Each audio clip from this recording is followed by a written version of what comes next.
careful, Snake.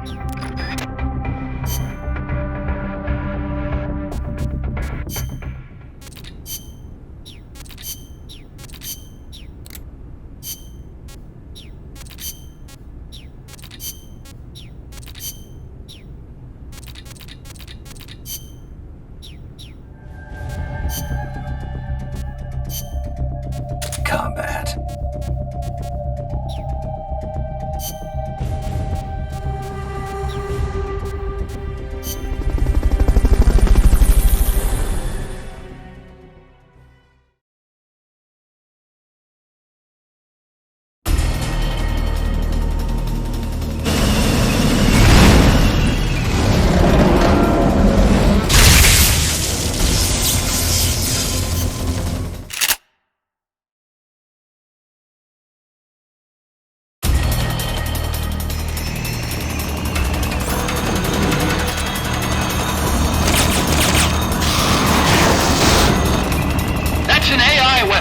The pupa.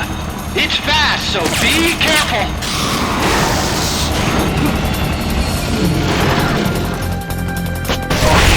Engaging shock units.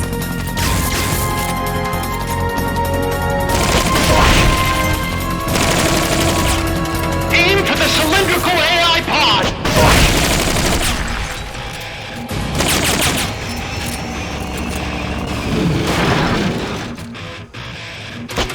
Engaging shock units.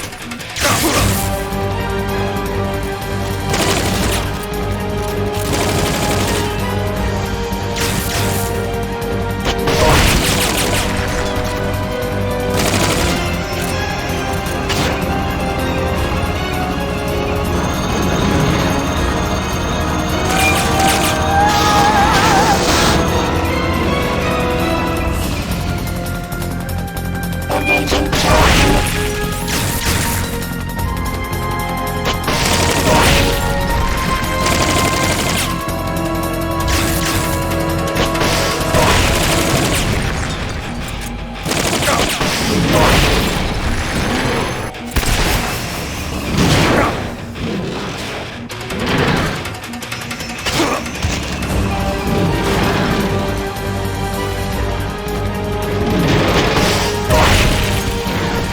Take those lightning rods out. They direct its electroshock attack.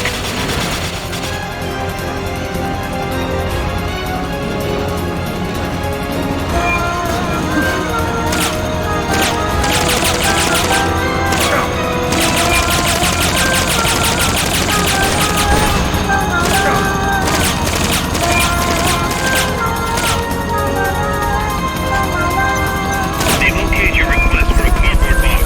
It'll be sent out shortly.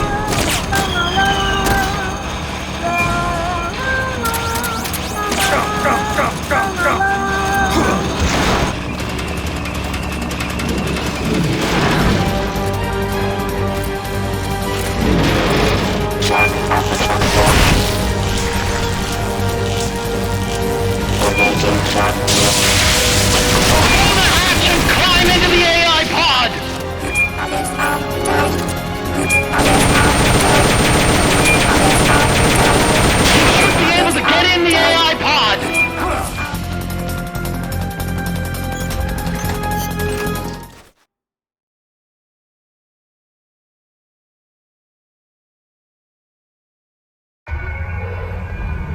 Pull out all the AI's memory boards before the pod's ejected. The black memory boards are locked. Go after the boards with icons over them.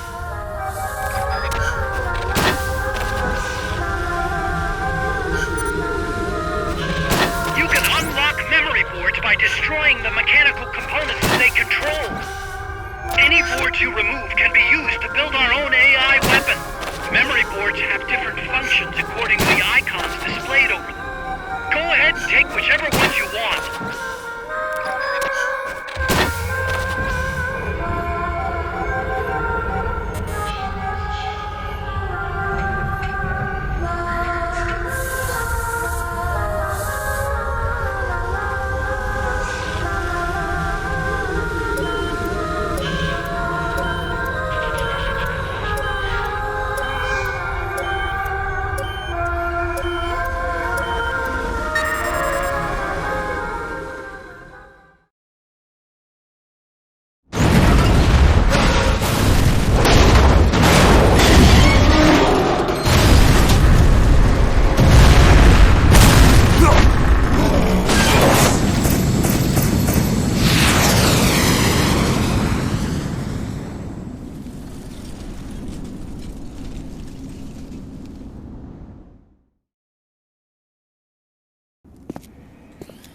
That was an unmanned. There's no need for a human pilot.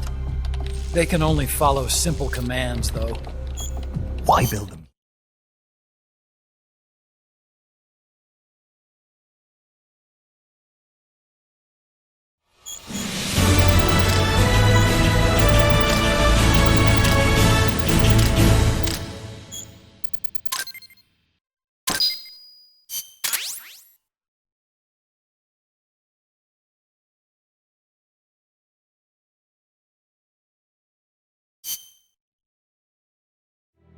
Snake, the doc...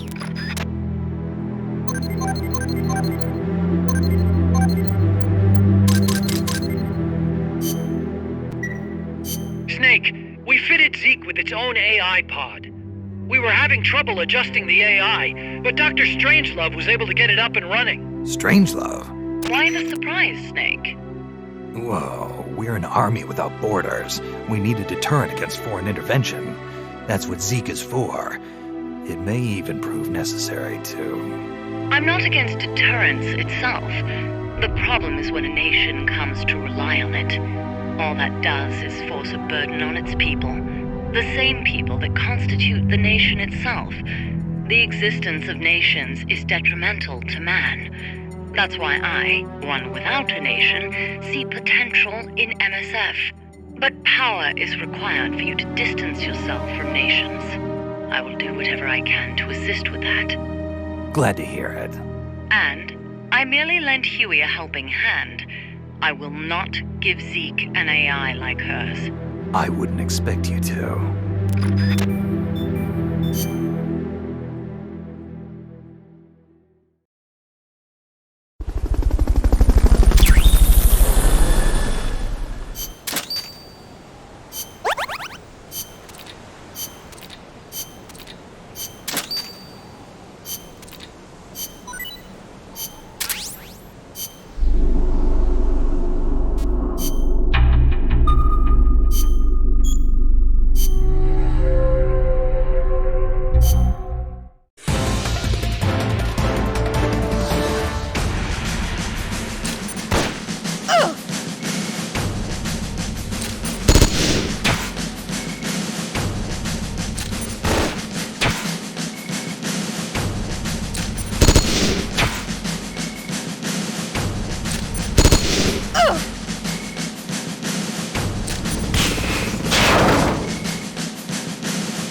Snake. That's...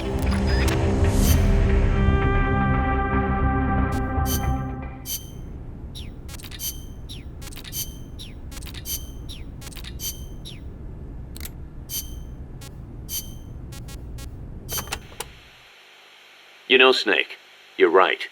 As long as we're soldiers without borders, we're going to be a target. We need our own deterrent. Yeah, we're going to be stepping into a lot of different conflicts as we roam the world, each one unique, and with its own set of geography, ideologies, and politics. If we're going to intervene in those kinds of situations, we need the threat of a Metal Gear. Unless we want to end up like Che Guevara did in Bolivia. Well said. Our army without borders doesn't have a land to call home. We're nomads, wanderers. What we need now is a sheepdog to guard our flock. Right. Maybe it's not the way the boss would have gone about it, but there are places in this world that need us, and soldiers that need MSF. And as long as we're needed, we'll keep on moving. Ours is a journey that never ends. We're the real Peace Walkers.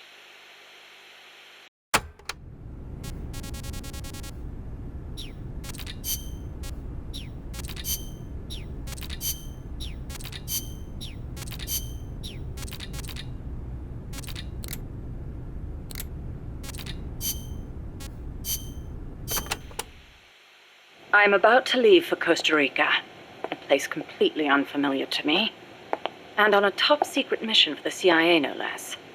No guarantees I'll come back alive. Might even get rubbed out by the CIA itself. So I'm leaving behind this record. For her sake. For the boss's honor. Ever since I was a child, I've loved to look up at the night sky. I'd go outside after sunset and drink in the cold air. The moon, Venus, so many stars floating on the edge of infinity. In Manchester, it wasn't very often you saw the night sky in all its star-studded glory, but it was enough to stir a deep longing inside me. Even as others cowered beneath Nazi air raids, I was out there, watching the skies, dreaming of one day reaching the heavens. There were, of course, more practical concerns. My skin was incredibly sensitive. Even the slightest bit of sun would turn it an angry shade of red. Playing outside during the day was completely out of the question. Naturally, I hardly ever had the chance to play with other children my age. But I never felt lonely for it. Their way of thinking was irrational, making them simple, easy to predict. The boys would talk of tanks and aeroplanes and creepy, crawly bugs. The girls of pretty dresses, glass beads, and tea and cakes. Of boys they liked. I never had much to say on such matters. The curious thing is, adults really aren't all that different. They're simple, capricious, especially men. As they get older, their heads fill with thoughts of women. And more women. Thankfully, I always did have a head for mathematics. When I was about 10, I'd visited Dr. Turing, who lived nearby. We'd sit and discuss mathematical logic. The lights were always on at his house, even in the dead of night. Theoretically, he'd say, there's no algorithm that a computing machine couldn't reproduce. Dr. Turing wasn't foolish like other men. Although I didn't find out why until later, after he died. The time will come, he'd say, when computers will be able to think for themselves. That idea rocked me to my core. My aptitude for mathematics brought me closer to the stars. I breezed through school, then went to America for university. While I was studying at Caltech, NASA was established. I signed up in a heartbeat. I was a pretty good computer engineer at the time, and NASA needed skills like mine. The work was enjoyable. Even though I'd given up on going into space myself, it was a pleasure just being a part of it all. I was assigned to Project Mercury, America's effort to compete with the Soviets in manned spaceflight. 7 men were chosen as pilot candidates for the program, becoming heroes overnight. People called them the Mercury 7. The project made good progress, more or less. We had all the funds and materials we needed. After countless hours of analysis, we even had plans for something on par with Sputnik. We thought it'd only be a matter of time before we caught up with the Russians. They'd sent a dog into orbit and brought it back safely to Earth. But NASA top brass dismissed that success as a fluke. The Americans recovered their re-entry capsules at sea, but the only ocean bordering the Soviet Union is the Arctic, so their re-entry capsules had to make impact on land. A dog was one thing, but human spaceflight would still take some time, or so we thought. At the end of January 1961, we successfully put a chimpanzee named Ham into orbit. He returned to Earth as healthy as ever. NASA was giddy with success. It was then that a new woman showed up for duty. She was a backup pilot and advisor. She was beautiful, with blonde hair, strong mouth, and a steely gaze. But there was something else in those eyes, a twinkle of something warmer, of affection. It was the boss.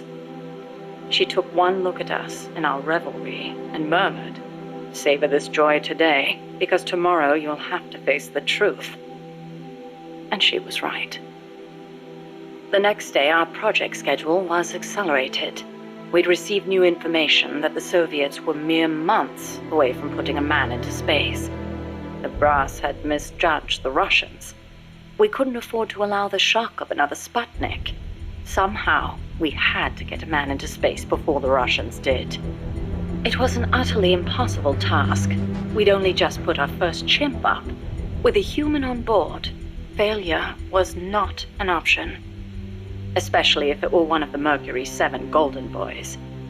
And on top of that, the brass wanted to put a window in the spacecraft.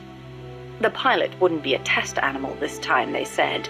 And when this hero came back alive and well, they wanted him to describe what he'd seen. It was madness. Adding a window to our existing spacecraft would leave it unable to handle the stress, not to mention the problem of shielding the occupant from cosmic rays. But the boss rose to the task, and splendidly. She claimed to be a layman when it came to space, but caught on keenly to new ideas and concepts. She was demanding, of herself and of others. She seemed rather cold-hearted at times, but I was smitten. She was beautiful, yes, but more than that, she was wise. Her mind was thoroughly rational, and yet no matter how I tried, I could never predict her actions. It was easy for me to assume that her judgments were drawn from an enormous base of knowledge. Quite simply, her life experiences were more diverse, more intense than anyone else's. To me, they seemed boundless in their breadth. In her, I saw a reflection of the night sky. Perhaps because I too was a woman, she and I became close. I couldn't go out in the sun, but she lit up my life. Her light was soft, like that of the moon. I was so happy. With her unerring guidance, the project steadily regained its footing. But one issue remained, the pilot's safety. When the day came to choose a pilot, the Mercury 7 just quietly walked out. Who could blame them? It was far too great a risk to take. Even if they'd volunteered, NASA would never have let them go. They were national heroes, basking in the media spotlight. There was no way they'd be sent on such a mission. The conference room was silent. Then, slowly, she raised her hand, almost as if acting out a scene from a movie.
That thing needs to be eliminated once and for all.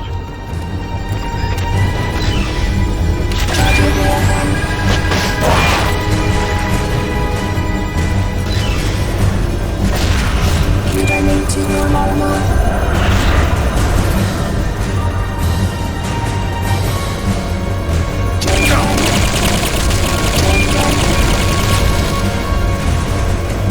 Fog's getting thick. Careful you don't lose sight of that chopper. If you lose sight of the enemy, look for the red light.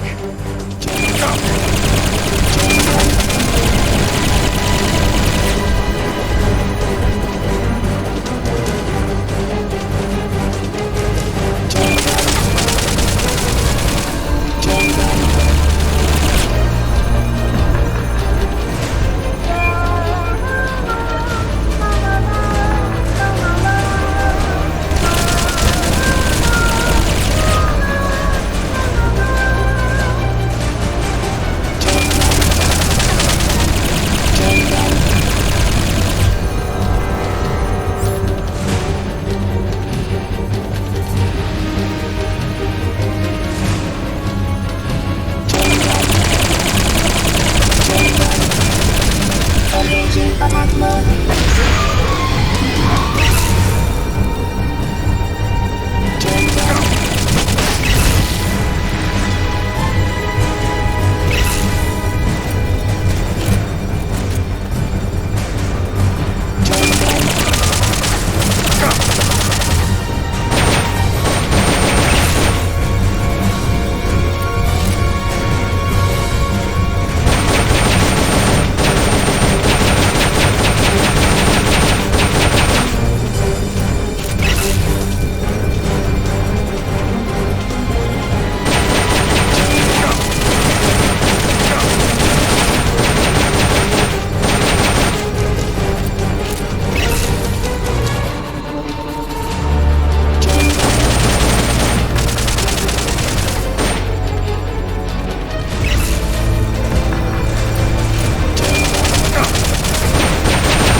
Returning to your normal.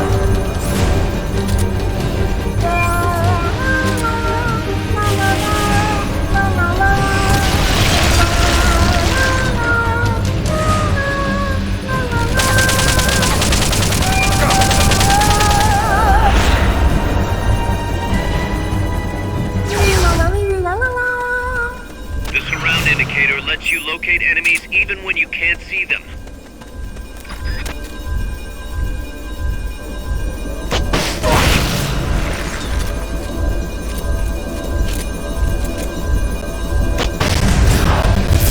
Hit that thing with rockets!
Attack the AI pod with its giant hatch. It's an electrical procedure. Get in the AI pod, otherwise it'll reactivate.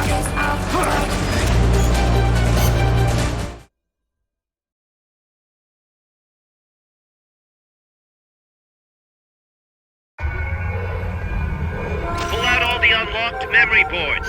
Pull out the memory boards. All the unlocked boards will have icons over them.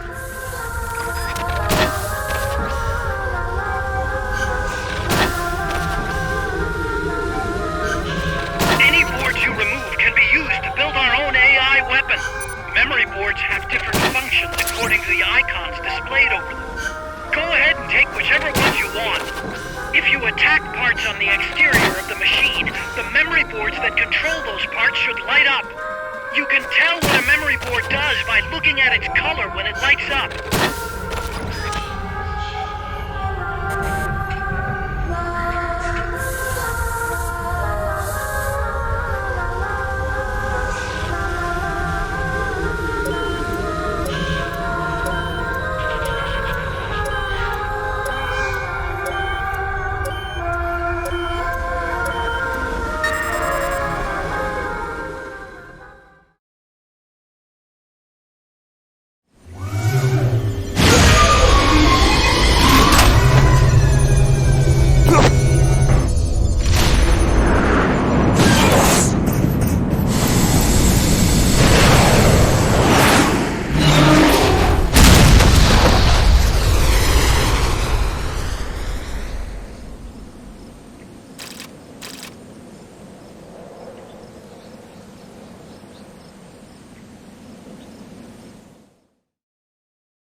Snake, She played me like a piano.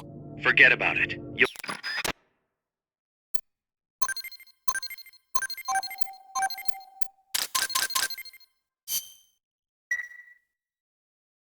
Snake, we've got a problem. Zadornov's not in his cell. What? He must have used his prosthetic as a blowtorch to cut through the bars, but we've managed to narrow down his location using a transmitter we planted on him. I'm adding a new mission.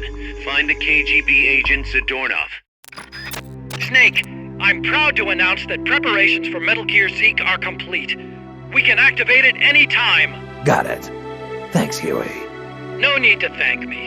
At least now I can finally say I helped you with something. You can use it in outer ops, too. Just select Zeke when you're forming your unit. Be sure to take it out for a field test. Okay. You can change weapons and check memory boards just like before.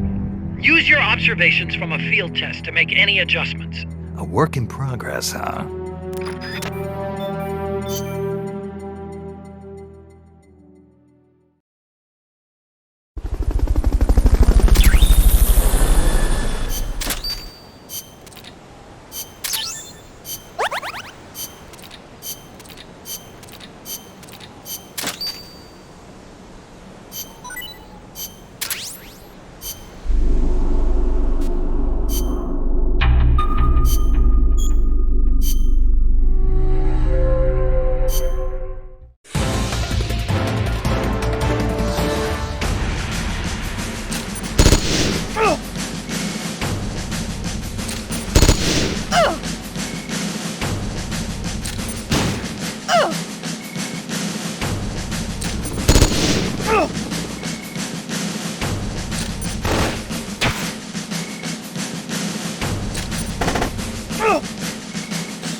Snake. Zadornov has escaped custody. Find him.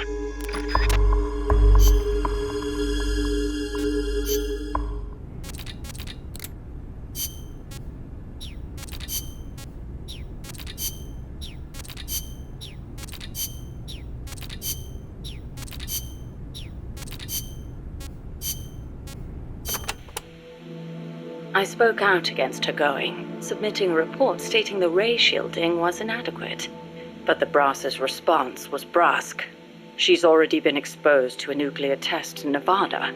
She's the perfect candidate. It was completely irrational.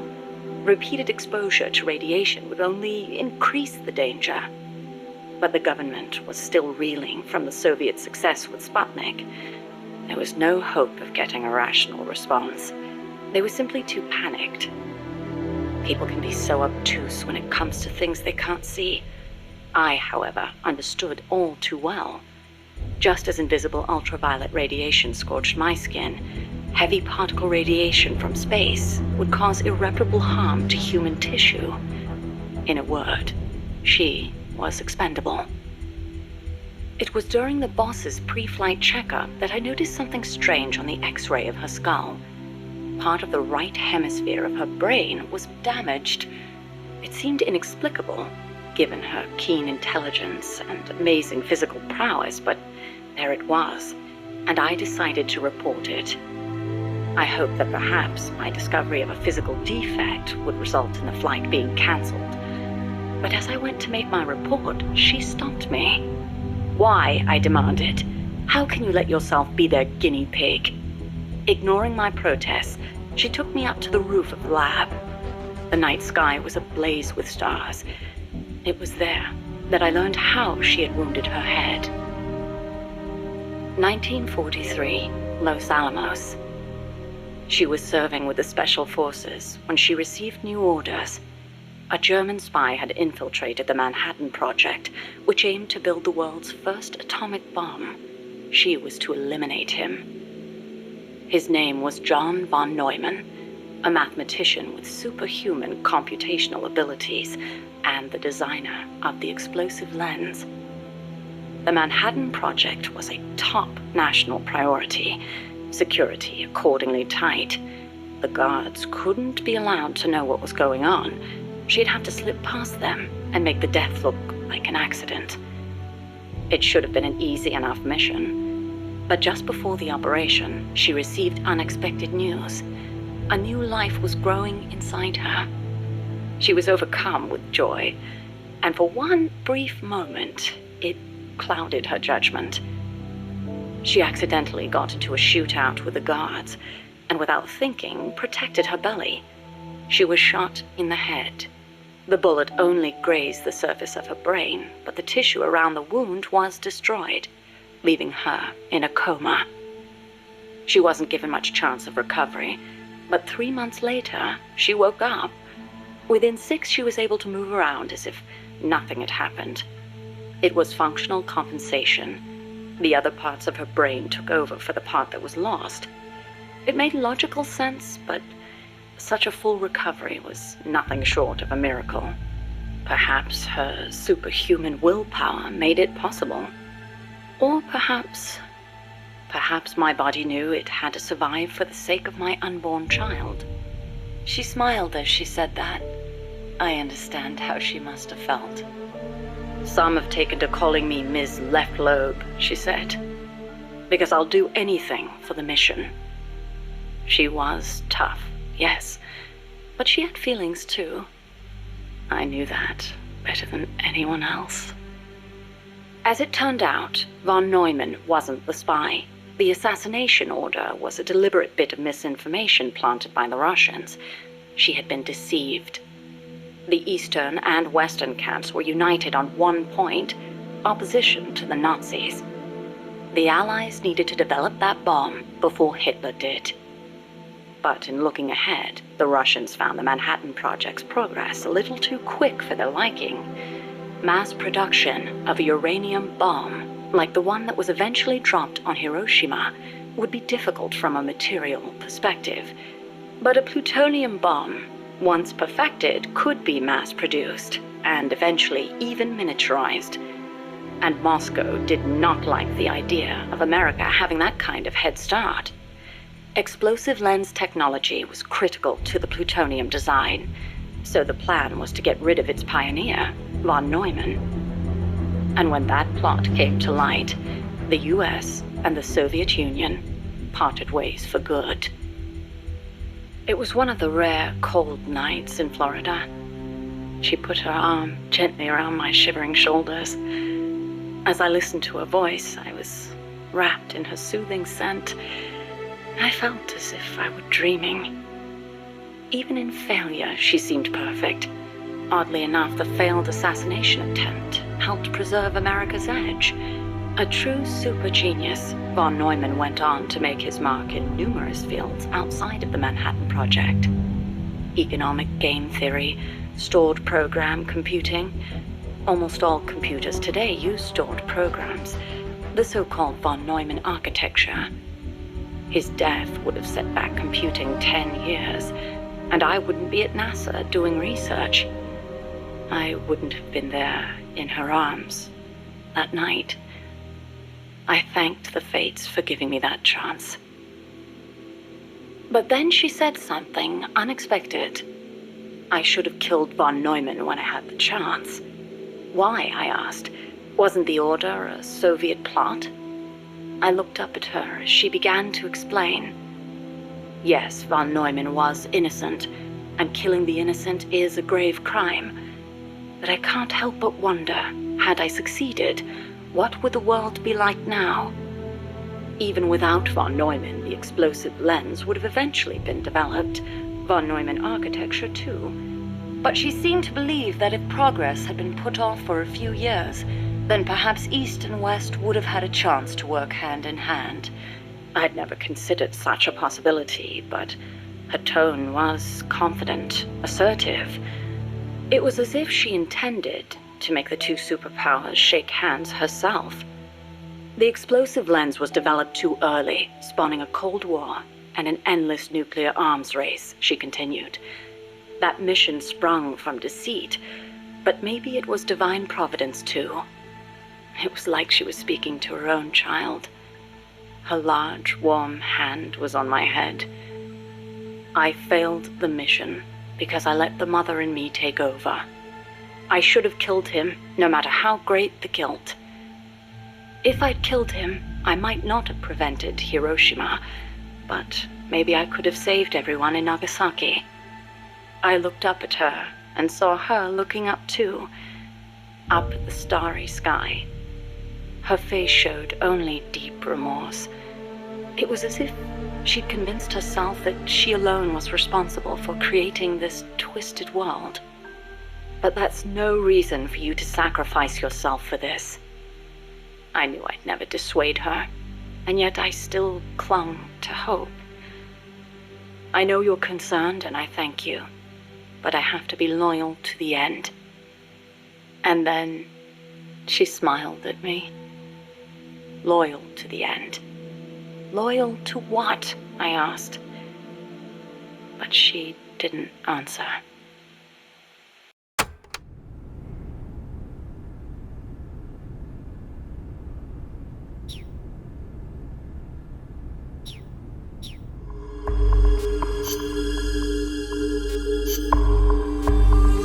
Stealth.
Find Zadornov and bring him back here with Fulton Recovery.